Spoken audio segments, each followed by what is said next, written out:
Operation Sindoor అనేది only trailer మాత్రమే అని చెప్తున్నారు.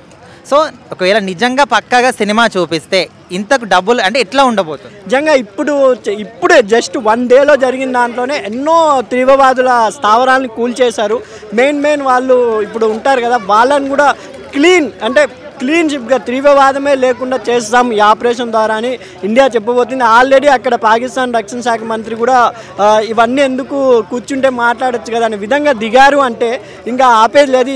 10 డేస్లో మొత్తం స్థావరాలని కూలబెట్టేసి ఇంకొకసారి ఇండియాని టచ్ చేయాలంటే భయపడే విధంగా సృష్టించబోతున్నారని నా అభిప్రాయం. ఎందుకంటే ఇప్పుడు ఇండియాలో ఉన్న ఎన్ని కోట్ల మంది జనాభాలు ఫుల్ హ్యాపీగా ఉన్నారు ఈరోజు.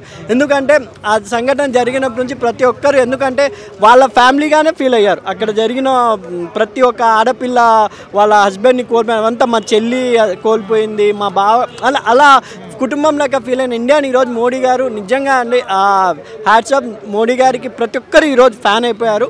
ఇప్పుడు మనం ఈ ఆపరేషన్ సింధూర్ చేసిన తర్వాత అక్కడ ఉన్న వాళ్ళు కొంతమంది పాకిస్తాన్లో ఉన్నటువంటి కొంత వాళ్ళు కూడా మేము పక్క ఖచ్చితంగా తీర్చుకుంటాము, ఇంతకు డబ్బులు చూపిస్తామని చెప్తున్నారు. అసలు వాళ్ళకు మన దేశాన్ని టచ్ చేసేంత ధైర్యం ఇప్పుడు ఉందనుకోవచ్చా?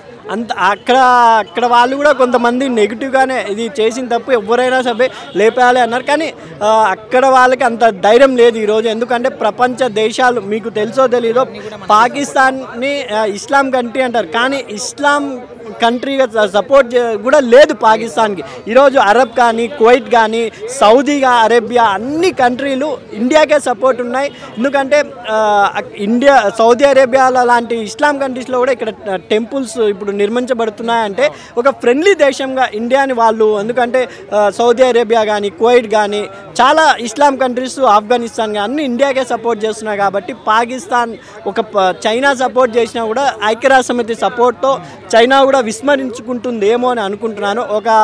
పాకిస్తాన్ ఇప్పుడు అంత కోలుకోలేని పరిస్థితిలో ఉంది. నిజంగా మళ్ళీ యుద్ధం ప్రకటిస్తే నష్టం పాకిస్తాన్కే.